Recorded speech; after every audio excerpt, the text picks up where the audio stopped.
What's going on, everybody? I hope everyone is having a fantastic night. We are literally, we're 48 hours away, Ross, from the Miami Hurricanes heading into College Station. We're almost there. We're almost through the week, and then we got Saturday night, the big game. And there's no better way to, end this week off talking about Texas A&M with one of the most passionate, biggest Canes fans out there. I think a lot of people who are on social media, who follow Canes football, know him very well. We have the legendary Steve Kim. Steve, welcome back on The Scoop. It's always a pleasure to have you on. Oh, it's great to be on, guys. Right now, I am actually in the city of Las Vegas at my friend's guest home. I'm covering the Canelo-Golovkin fight, which is only the semi-main, far as I'm concerned. We're talking off stage or off air a couple of minutes ago, Paul. The pay-per-view starts at 6 p.m. Pacific time locally out here. So I'll be able to catch about probably 3/4 and a half of the game before Golovkin and Canelo step in. So I want to be honest with you guys. Even though I'm on the clock with boxing, my body is in Las Vegas and will be at the T-Mobile Grand or the T-Mobile Arena. My heart and soul will be in College Station at Texas A&M. That's going to be something, man. I don't know how you do it, Steve. In my opinion, this is one of the biggest games the Miami Hurricanes have had in quite a while for the sake of the program. I understand it's year one with Mario, but there's so many, implications, so much background around this game. And, you got to literally focus on a huge fight this year with Canelo and Triple G. I mean, that's insane. It is. And, it's interesting when the schedule came out. And these things with college football usually released about, 5-6 months in advance of the season. I knew immediately September 17th because, that's Mexican Independence Day weekend, which traditionally is a landing spot for some sort of big pay-per-view fight, generally featuring a fighter of Mexican descent. In the last few years, this date is earmarked for Canelo Alvarez. And I just said, oh, geez. It couldn't be any other date, but it is what it is. Duty calls. I still have bills to pay. I was able to get out to the Bethune-Cookman game. I just made my plans to fly out for UNC. So, look, sometimes it is business. Sometimes it's pleasure. Sometimes it's a little bit of both. But hopefully, best case scenario, we're up 38-0 in the third quarter. Peyton Matoka gets some snaps in for his senior year, and I'm able to concentrate on a great main event on Saturday night. Man, that would be fantastic. I don't think it'll go like that, but I hope you're right, Steve. But Steve, I mean, we talk a lot in the off season. I mean, when Mario he was interested, we had our coaching search. Has it been everything you've expected so far with Mario first 2 games? I mean, we take care of business against Bethune-Cookman and Southern Miss. Have you seen everything on the field that you kind of expected? Your first couple weeks, or I just want to hear your overall thoughts on the team so far. I've said this from the beginning, and I wrote this for OBB Legend. I do a weekly blog or column, whatever you want to call it. And I basically said Mario Cristobal has a 2-game preseason, and I think this was a much better scenario than starting off with Alabama.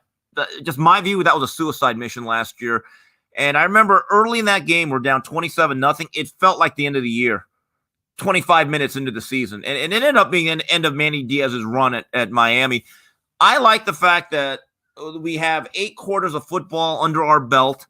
First half against Southern Miss wasn't great. They did pull away, though. And look, A&M is still a very talented team. No matter what happened last week, this is still a very tough game. And the team that showed up last week probably won't be the one that shows up this week. And I felt overall we've done what we were supposed to in terms of handily beating 2 overmatched squads. I like some of the things that I've seen. I think there's still some questions in terms of solidifying the right side of the offensive line. I do actually worry about our cornerback position and still need to find an edge rush and another linebacker or 2 that could play within the rotation to give us more speed. But overall, look, everything that I've been told and everything you've probably been told is pretty positive. This is not going to be a quick fix per se. But at the same time, guys, I don't think it's necessarily going to be a 5-year rebuilding plan anymore with the ability to recruit the way Cristobal does. And also the transfer portal has really changed that dynamic. So this is it, guys. The preseason is over. The real football begins in about 48 hours. I agree. I completely agree. I think, you nailed it. The transfer portal. I think Mario actually took the same amount or maybe a little bit more than Manny Diaz did in his first year from the transfer portal. He took in a lot of guys. And, the only thing I'm curious about, and I know a lot of fans have been talking about it going into this game, when they say open up the offense with Josh Gaddis, I think he's going to run first. He's going to run the ball heavy this game with Restrepo out. So I don't think really you're going to see any complete changes with the offense. I think it's going to stay the way it is, to be honest.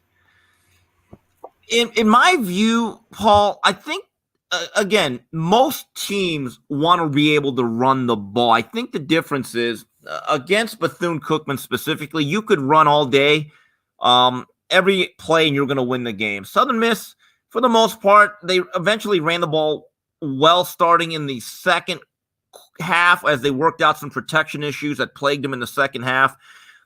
But against a team like A&M, you have to run the ball well enough to be able to set up shots downfield, and we have not really seen that. I don't think outside of a few throws on pass penalties where Tyler Van Dyke has a free play and he throws it up, I've not actually seen that many designed shots downfield in terms of a post pattern or a go route. And look, I'm not a big fan of just necessarily always just hiding stuff. Coaches will tell you, you have to run your offense. You have to even practice the plays that you use. There's no sense in just keeping them in your back pocket. You actually have to have the rhythm and the ability to use that play when you want. But that means actually bringing it out. If you watch the App State game, the Mountaineers did a great job of controlling the clock and actually controlling the line of scrimmage. They ran 82 plays to A&M's 38. I mean, they literally possessed the ball for nearly 42 minutes. They controlled the line of scrimmage, and they actually had designed shots downfield with Chase Bryce. I would like to think, guys, we have a better quarterback in Tyler Van Dyke and better athletes outside that we can actually exploit that. If we could stay ahead of the chains and consistently get second or sixth and better, I would like to believe that Gaddis isn't just going to go run. I think it's going to be eventually run successfully enough to be able to pass downfield.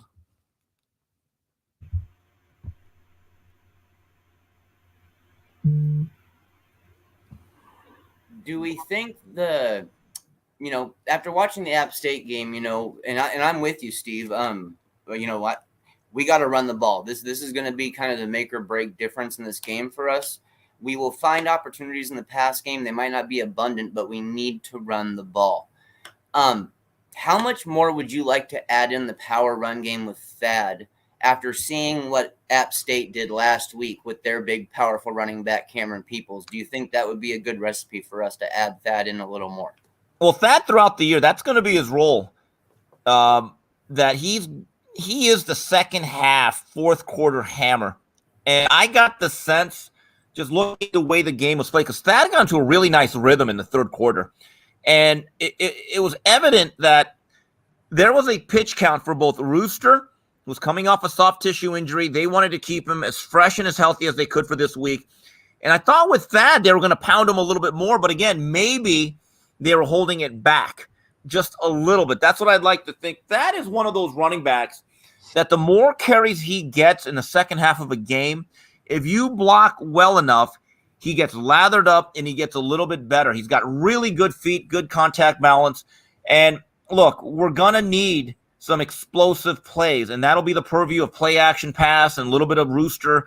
So if we have a lead, that's going to be his role. Let's say in most games moving forward, we have a 10-14 point lead in the second half, specifically in the fourth quarter, and you want to start getting into a situation where you start to grind the clock, because that's basically what Mario likes to do, and that's going to frustrate fans from here on out. That's just the way it was at Oregon.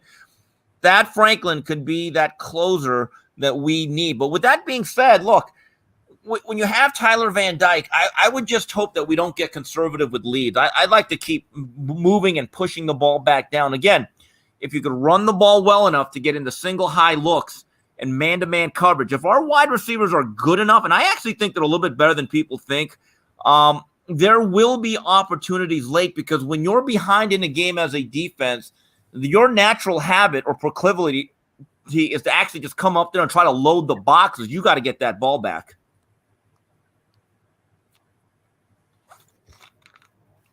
What do you think, in terms of, well, I guess to say this, it's not exactly possible to replace what X does for us. We don't have another Xavier Restrepo on this team.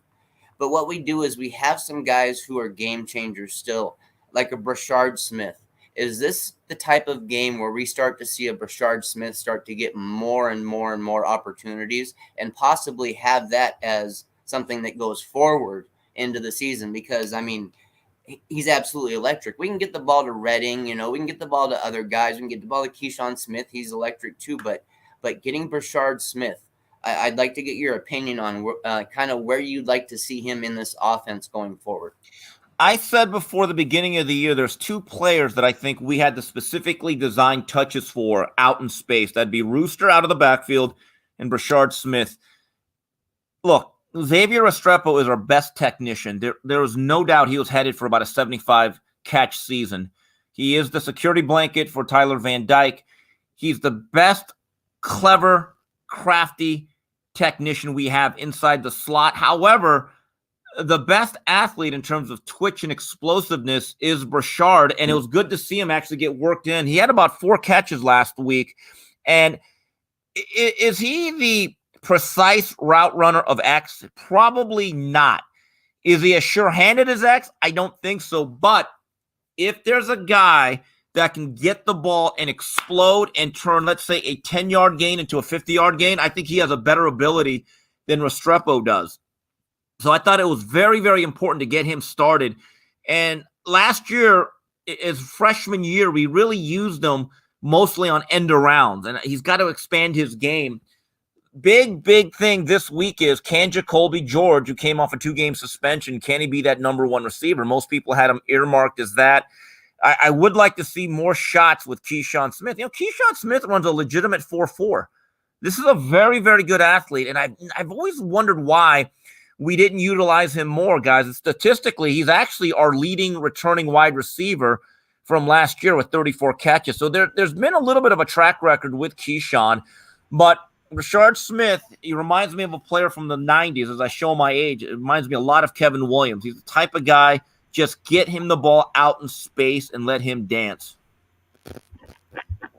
Steve, why do you think we've been airing it out? I know you just touched up on it a little bit. We haven't really targeted Keyshawn Smith a lot. It's really been Xavier Restrepo, the heavy load of the targets and receptions. Why don't you think Gaddis wanted to air it out, more with TVD as your quarterback? Yeah, that's an interesting question. Here's my view. The first game was Bethune-Cookman. Like I said, we could have came out into a wing tee 85 times and scored 50 points just by jamming it up the middle. That was your proverbial first game. It is a preseason game, as I mentioned. Let's keep it simple. Against Southern Miss, now this was interesting. There was about 2 or 3 possessions in a row where our offensive line looked like a mess. And I get the sense that Alex Mirabal is still trying to figure out what is our best 5, combined with the fact, guys, remember, Zion Nelson was dinged up. So now we got to figure out, once we start to reacclimate him to the left tackle spot, we have Jalen Rivers. We have Ja'Kai Clark at center. 3/5 of that line is pretty good. You could win with that in the ACC. The question then becomes, what do you do with the right side with DJ Scaife, George Campbell, Justice Oluwaseun, also Ines Cooper, obviously going to play a role. I think part of the reason why we kept it so conservative is, number 1, is the opponents, but number 2, in my view, they were looking big picture. Who's going to be our base starting 5 as we play a very, very big, strong, physical A&M Aggie front? I think those two things really played into how relatively conservative Gaddis played things. Yeah, I completely agree. I think you need to identify a first-team offensive line. And we spoke with Coach Pata in the offseason, and he told us, they were trying to identify a second-team offensive line, because I don't think they really had one, for depth purposes. Steve, going into this game, we just touched up on offensive line.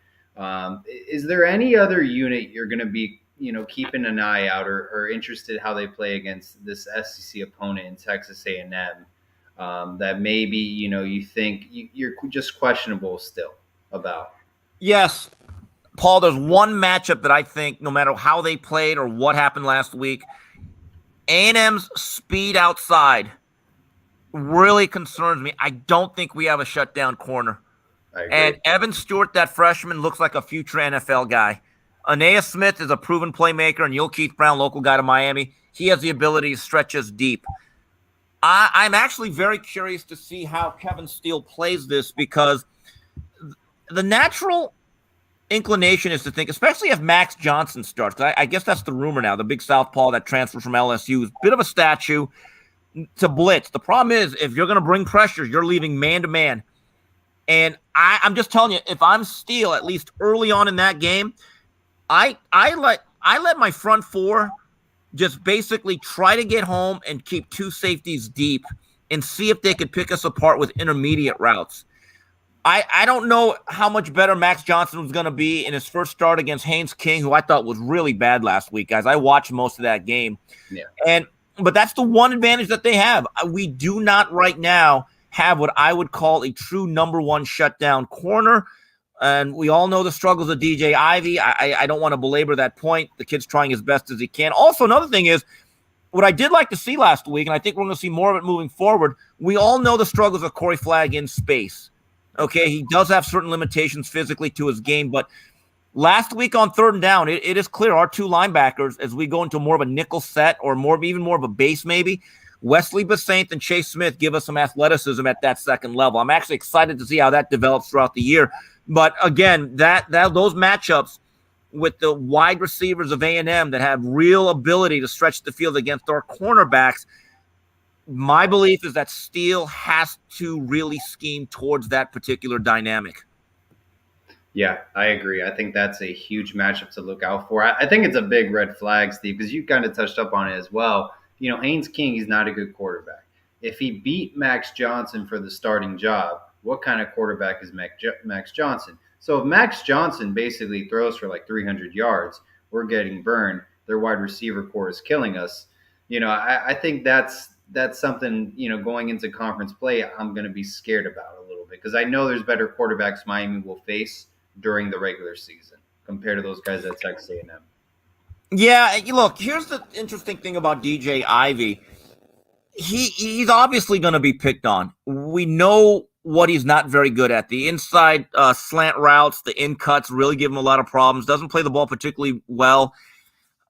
You know, I like Tyreek Stevens, and I think he's going to have a long NFL career, but I think he's going to be more at safety. We have seen him get deep over the top as receivers have stacked him. And, you know, his strength is his versatility in a sense that he could play any defensive back position and play it really physically tough and strong. But his top end speed, that's probably what'll keep him out of the first two rounds of the draft. He's not what I'd call a true sprinter. So then the question becomes, do we trust a Malik Curtis, who's really fast, but we saw last week he got beat over the top and there's a bit of a size issue. I've always thought our best pure cover corner, best feet and hips was Torrey Couch, but Torrey is more of a slot corner.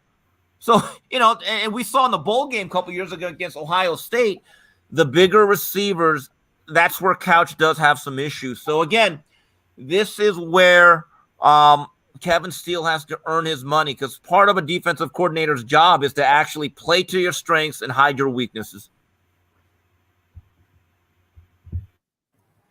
You know, we're talking about the issues, of course, that A&M has had at quarterback. You know, the last thing that we want is to be that team that lets this quarterback shine. And it's actually been something that's been an issue at Miami for a while, is letting mediocre quarterbacks actually perform far too well. To start this game, you know, we're talking a lot about the cornerbacks. I want to talk to you about the safeties here. To start this game, where would you like to see our safeties? Would you like to see them sitting back in coverage a little bit more just to see what Haynes is going to be like? Or do you want these guys just, you know, being placed all around chess pieces, flying around like we see with James Williams often? My guess is that we're going to be in a high cover two shell and let Cam Kitchens really try to police the back end. Again, it's always easy to say we're going to be aggressive and we are going to bring heat. It's the sexy thing to say. The problem is, if you do not have fast enough cornerbacks, you are leaving them on an island. What I noticed last week with A&M's offense, with Haynes King, who may or may not be the starter, they could not stand drives. In fact, he left a lot of yards on the table because even his completions were not the most effective passes. I'm telling you guys, if Evan Stewart was on me, he would be in our rotation and he would be our deep threat. That's a very talented kid. There's a reason why he's a so I think it's interesting. I would play relatively conservative and see if my front four can get home. And that's even with me saying that we don't have what I would call a pure edge rusher that anyone has to game plan for. Maybe Nigel Lee Kelly is that guy by mid-October. He's probably not that guy now. And then, guys, let's take a look at this. Akeem Messador, who looks like he's going to be really good. I think he was held out because Mario and staff said, you know what, let's save him for next week. I think that was very strategic in terms of holding him out. Look, we have a really good depth, a good roster at defensive linemen. I don't know if we have any All-Americans, but we have guys that are interchangeable, but we got to be able to create pressures up front. If we could do that with the front four, I think this game, I don't want to say it's going to be easy, but then this game really swings in the direction of Miami in my view. One thing I saw was A&M's running back is only averaging like 3.8 yards per carry. And so far we've shown that we can run stuff. How big could that be for us if they come out trying to run the ball because Haynes King just isn't, clicking with his wide receivers early? I mean, how truly big could that be for us if we get the run stuffing going right on top of it? Ross, I know we haven't played a great team, but I mentioned this in one of my blogs. I'm actually very impressed with our run fits defensively. I know that was a huge issue in terms of setting the edge defensively with the previous staff. Our run fits are actually very good thus far. And again, we have not played a great team, but if you look at our yards per carry on designed runs, again, we've had some issues with containment with running quarterbacks, but in terms of the pitch plays, the handoffs, stuff of that nature, we've actually been really good, and we've looked sound and we look physical up front at the point of attack. I've said this in various spaces throughout the summer where some A&M fans were conversing with us. I thought, even when no one thought Miami could win this game, I felt as though if we could contain Achane, who's a legitimate sprinter who struggled so far early this year, if we can consistently get either quarterback into 3rd and long, and by winning first down, that to me is another factor where Miami could really control this ball game. And I've actually been surprised. Achane, I think, averaged like 7, 8, 9 yards last year. He was a really explosive playmaker. Hasn't really gotten off this season thus far, but that's a byproduct of a lot of things going on. It's not sometimes the running back can sometimes only do as much as what's given to him up front. And if you have an ineffective quarterback, and then all of a sudden you can start playing into more of a heavy box defensively, where now you're running into extra bodies up front. So it is interesting how bad quarterback play or good quarterback play could either elevate other players or depress them in certain ways at the same time. Steve, there was a comment, is Avante Williams going to make an impact? What is going on? He hasn't been playing. He's really been in a special teams role this entire offseason. Everyone's been raving about him and, the rest of his colleagues playing safety. Do you have any idea what the situation is with Avante? Here's my view, and I'm not an insider on this, but he is finding out that there's a new culture. Yeah. And there's a new sheriff in town. And I love that Mario nipped that in the bud early. And he basically said there is no discrimination in terms of playing time. So here's the question I would have for you, Ross and Paul. He's very talented. Last year he flashed a little bit, especially with that interception against Georgia Tech. But I ask you this. Who do you play him over, James Williams or Cam Kitchen? It's tough, yeah. Yeah, and look, and I get the fact that his snap counts have not been very good, but I remember in the Bethune-Cookman game, clearly, he had a run fill. He missed a tackle. The play broke for 25 yards. That has to be a no-yard gain. Yeah. So, and then maybe, and this is the theory that I have, maybe he didn't like how much he played against Bethune-Cookman, didn't have a great week of practice. So then he was not rewarded with more playing time, he got actually a lot less. And then, it became a story where he scrubbed all of his stuff off his social media in 2022, guys. That is a story. Yeah. But obviously, I think Mario had a talk with him with the rest of the staff saying, look, you have to earn your playing time. But that's part of a new culture, guys. I think in other years, that stuff would have been placated. Gentlemen, I get the sense, like I said, there's a new sheriff in town. Do you think we see him against Texas A&M and moving forward, or this kind of goes downhill from here? Here's what I didn't like about Avante's behavior. And again, we've all been young and frustrated, and we've been rash. And to his credit, he's back on the team, and I believe he's traveling. He's one sprained ankle away from being a starting safety. That's the nature of football. That's what and Steele has made it very clear. He's going to play up to about 25 guys. So you've got to be a reliable player. But the word is that he doesn't know the defense. And the one thing about Cam Kitchens is he's a lot like Jaquan Johnson in the sense that he may not have 4.3 speed, but he thinks the game at a 4.2 level. He is an incredibly cerebral player. That's the one guy in the back end I would never take out. I think it's interesting with James Williams. I'm getting the sense, guys, I've never thought he's a true safety. I think he's much better, closer to the line of scrimmage coming downhill. And look, more and more teams now are playing what they call the jumbo nickel. That basically means 3 safeties because everyone on the back end has to be able to cover now in the era of spread.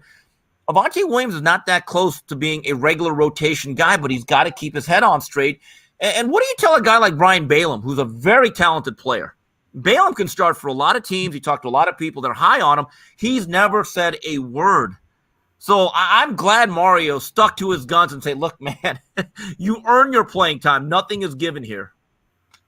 Yeah, no, I 100% agree. I think he needs to instill his culture. This is not the Diaz era anymore. And I think Mario, he's got to play the guys who believe in him and then, reload and recruiting from there. So I 100% agree, Steve. Steve, in regards to this game, I mentioned this earlier, how valuable this game was for the Miami Hurricanes to win. Do you really feel that this is a really high pressured game for both programs? If Miami loses, it's gonna suck. Texas A&M loses, it's gonna suck. This is a huge game. Paul, you know what they say about winning? It beats losing. And as Herman Edwards once said, you play to win the game. Hello, and Mario plays to win the game. That's why he's here for games like this. He's not being paid for Bethune-Cookman or Southern Miss, with all due respect. He's paid to win games like this. This is the prime time game. It's on a big platform. There's going to be 100,000 people. But there is pressure on both teams because, look, if A&M loses, that whole program, I'm not going to say it's going to implode, but you are going to have a situation where it could be mutiny on the mountain with all these kids that are only there for the NIL. They may jump ship. You know the way it is with the transfer portal. These kids are very, very fickle. And then all of a sudden, there will be a much more scrutiny on Jimbo Fisher than there was just 3 weeks ago. That's the nature of the beast when you get paid $9-10 million over a decade. With great reward comes great expectations. And then all of a sudden now you're looking at A&M. They may be looking at another 8-4, 7-5 season. And with everything the boosters have put into it, that's not a return of investment that is expected in year 5 or 6 of Jimbo Fisher. He would be actually behind schedule. As for Miami, look, they have to start playing well and winning these games on a primetime stage. Number one, for the perception of the program, and number two, more than any other program, guys, and Ross, you cover it closely. It's funny. Other schools can lose and still recruit. Miami seems to be under pressure to win big games so that kids want to jump on the bandwagon. It's the strangest dynamic. Actually, that was going to be one of the topics I was just about to bring up to you here. I've talked to a lot of guys, and we actually had one of the recruiting experts Texas A&M has. We actually had him on for an interview just recently from Tex Eggs, Jason Howell. He's their senior writer or senior analyst for recruiting for their entire site. And we were talking with him, about the impacts of this game and about how it's kind of funny about how a team like A&M and a team like Miami overlap with certain players, and about how Miami going into the future, wanting to recruit bigger and better players, is going to end up overlapping even more with the SEC teams, just like A&M. And we all know Jimbo still wants to be able to recruit in the state of Florida. He wants to be able to pull out, hand pick his players and stuff. In terms of recruiting, how big of a game do you think this is for us going forward? Do you think that this is something that could help us? It's hard to lock up the state on one win, but does it put us in the right direction to truly start moving towards that? I've thought this, and I've spoken to people that actually cover this a lot closer, that know the kids that are in that culture of South Florida football and the recruiting world. They have said to me in public spaces and to other people, you win this game, Miami will start to roll. They're going to have an absolute momentum that's going to be palpable. See, here's what I think. The job Mario has actually done before the season in recruiting is amazing. Think about this. He has to turn around 15 years of a bad culture and a perception that it's a program that doesn't care, that was certainly declining, and to do the job that he's done without actually winning a lot of games, or just 2 now, is amazing. The next step is to actually show a really good product and tangible evidence to these young men. Hey, we're still a football school. We still matter. So yes, a win is absolutely huge because these kids are so fickle. I mean, think about it. There's a reason why kids want to go to Bama, even though they may never actually visit Tuscaloosa ever again after they graduate. They want to be a part of a great program. They want to be part of winning. And look, Texas didn't win last week, but Steve Sarkisian showed kids across the country, you come play for us. We're going to be part of some victories. Like, I thought that was a great weekend, and I don't believe in moral victories. Sarkisian moved that program forward last week with the way they played Bama. Mario and the Hurricanes need to do that this Saturday. Just straight up, squad per squad, unit per unit. How do you feel about we're adding Zion Nelson back to the mix now. How do you feel about the Canes offensive line versus the starters on the A&M defensive line? How do you feel about that battle? I feel a lot better that we have Alex Mirabel and the fact that Zion Nelson has been brought back. I would say at a really good timetable. Look, the Miami offensive line, what Mario Cristobal and Mirabel envision, we're not going to see that for 2-3 years. And these kids that you cover, Ross, that you put up clips, that you talk to, those kids that are top end 4- and 5-star guys, we still have some projects and some body types that don't necessarily fit what I believe the current staff will be looking for the next 10 to 15 years of this administration. Look, I would give them a slight edge, but not big enough to a point where it's going to look like the Alabama game last year. I am very interested to see what they do with Campbell. I think Campbell's a tackle. I don't like him at guard. And look, if Zion Nelson is close to being 100%, Jalen Rivers is a future NFL guy, Kai Clark has been an upgrade over Corey Gaynor, then the question becomes, what do we do at left guard? Because we do have some guys like we have Justice, we have Jonathan Dennis who can swing, and then we also have Sagapolu. I'm interested to see who really fills that spot, and obviously Anes Cooper, as we go to a jumbo package, he'll start to play some more. Look, we can battle them. Am I sure in saying we're better than them? Probably not. We're probably a little bit behind them. But again, when you go into a game with a superior quarterback and tight ends like ours, you can scheme around that. I actually expect to see a little bit more of 12 personnel going into this game with Arroyo. And I know Mallory's not a great blocker, but if there's ever a game where we're going to scheme stuff up for him in light of Restrepo not being there, this is probably the game. All right, Steve. We've waited nearly a week for Saturday. We're almost there. Give me your bold predictions going into this game. What do you think is going to happen? Because I honestly think I have no idea. I have no expectations. I think it's a toss-up. It is a toss-up, but I expect to see a better A&M team. Lou Holtz always said it. You never bring the same team to the stadium twice in a row. There's too many variables. One of them being emotion. But it's interesting, guys. Let's go back to the Sam Houston game. I actually watched a little bit when I got home from my weekend in Miami. Even though they kind of won that game handily, much of that game, I was not all that impressed. I really wasn't. And I have a question for all you guys and all the fans. If Texas A&M was not an SEC team and they were not associated with that conference, would you be afraid or as fearful or respectful of A&M if they were just merely a Big 12 team? No, yeah. Honestly. I wouldn't, yeah. Right. So everyone, there's a mystique to the SEC, and I'm like, yeah, that mystique is called Georgia and Alabama.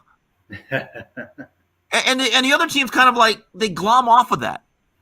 Yeah. We cannot be afraid of the fact that they're an SEC team because we are not playing Georgia and Athens. We are not going to Tuscaloosa. Yeah. We are playing a team that has legitimately only had, I think, 2 10-win seasons the last 25 or 30 years. They produced a lot of NFL talent. They haven't produced a lot of great teams. My view is this. There's a reason why Mario Cristobal was brought in here. And last year, let's go back. And again, it's not the perfect analogy. Last year, he took a banged-up, shorthanded Oregon squad without their best player. They beat Ohio State at the Horseshoe. Mario's been here before, guys. That gives me a lot of faith. Yeah, no, I agree. He beat Ohio State last year with Oregon. He's won the Rose Bowl against Wisconsin. It's going to be a sellout crowd in Kyle Field. I don't think Miami's played in that environment in a while because when they played Clemson, it wasn't 100% full. So it's going to be interesting watching their reaction. But, man, I can't wait for this game, Steve. Do you think this is one of the games where maybe like – I'm saying like I'm not anticipating a big win for Miami. I think it's going to be a very close game. You think Miami just comes in, smacks Texas A&M in the mouth, and they win by 17 and 20 like the last 2 times we played Texas A&M? No. Here's what I think is going to happen. Because A&M's season is on the line in terms of really doing something significant, their backs are against the wall. They're going to be a desperate, emotional, angry team. There was as I'm watching that App State game last week in the middll of the 3rd quarter, as it was 14-all, I was thinking, God, I hope for our sake that App State blows this, and it didn't happen, and I got this sinking feeling, oh, geez, that's not really good for Miami. My view is, Ross and Paul, we have to withstand the early frenzied rush and the emotion.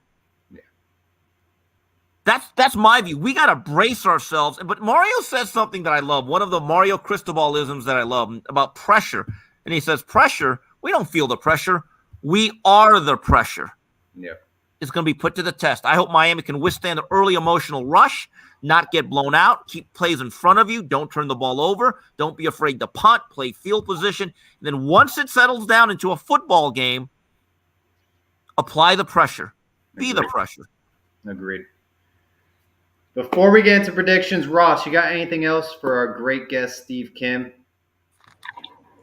I guess I would just say, to just kind of almost in a way simplify in some, it's tough to simplify a game like this, but I guess I'd like to know just who are your X factor? Who is your X factor on offense this game, and who is your X factor on defense this game? Well, the X factor now is obvious. It's Brashard Smith. But the other guy I'm looking to break out, and we've kept him under wraps, and I think he's our best tight end and a future NFL guy, Elijah Arroyo. I think that's a guy we've been purposely not game planning for, but he's a tough matchup. He's the best tight end we've had since Greg Olson, and we've had some good ones like David Njoku, Chris Herndon. His all-around package screams NFL. Defensively, boy, that's a tough one. I would say one of our defensive linemen, we need somebody, whether it's Messidor or Nigel Kelly, to grow up really quickly. We need someone that can collapse the pocket. You know what was impressive about App State, guys? This wasn't gimmicky what they did, especially defensively. They had a player by the name of Jalen McLeod, number 35, off the edge, and he's listed as an outside linebacker. He was an absolute monster off the edge. He was disruptive. He was energetic. He was downright dominant at times and really wrecked a lot of what Aggies wanted to do. I don't know if he's an NFL prospect. He looked like the best player on the team at times. I just kept saying to myself, do we have a guy that can play like that right now? So my X factor is, can the defensive line as a whole get home with the front four and protect our back seven? I feel you. I mean, it's the trenches. It's all about us getting pressure and designing it if we need to, but designing it in ways that we don't leave ourselves hanging in the backfield and in the second level. So yeah, I definitely agree with you there. Paul, that was my last question for him. Well, Steve, we greatly appreciate your time on the scoop coming back on. We can't leave without giving some predictions. What you got Saturday night, College State? Call me just a insufferable homer. I'm going to say 27-20 good guys. Orange and green. Mario Cristobal gets his first big victory at the University of Miami. Love it. Ross, are you sticking with yours even when Restrepo was called out today? Nah, I'm changing mine up a little bit. I'm moving mine to I think I'm actually gonna go 27-20. 27-20 Canes. All right. Yeah, Steve, I got 31-28. I think Miami pulls it off. The Restrepo injury did worry me a little bit. But you know what? I think we're going to establish the run game. And I think our defense, our D-line is going to win the trenches, and we're going to create some turnovers and get points off of that. So I think that's going to be the difference maker. From your lips to God's ears, if we score 31 points in Kyle Field against a fired-up A&M defense with a sense of urgency, I think that bodes very well for ACC play. We got to set the tone. This is a game where if you win, and you said it, Steve, this is going to be a very good season. The momentum will be there. It's not easy to do in year one with a brand new staff too. If you can flip it around and we're talking about not even to the ACC schedule yet. We could change the course of our entire season by just winning this singular game at a conference and putting us in position to really route through the rest of the ACC and show that we're here for real and that Cristobal and the staff is for real. It's not just we didn't just blow a bunch of money for no reason. We went out and hired the right guys. 100%. Agree, Ross. Steve, thank you so much again for coming on the scoop. Be safe at the fight. Hope it goes well. And, man, I hope it doesn't intervene with the Canes game. You can get really a good amount of time and, you're comfortable and know that the Canes have beaten Texas A&M while you're watching the fight. Yeah, absolutely, guys. Thanks for having me on. We'll do it again soon. And last thing I want to say, very simply, let's go Canes. Go Canes. All right. Take care, everyone. See you.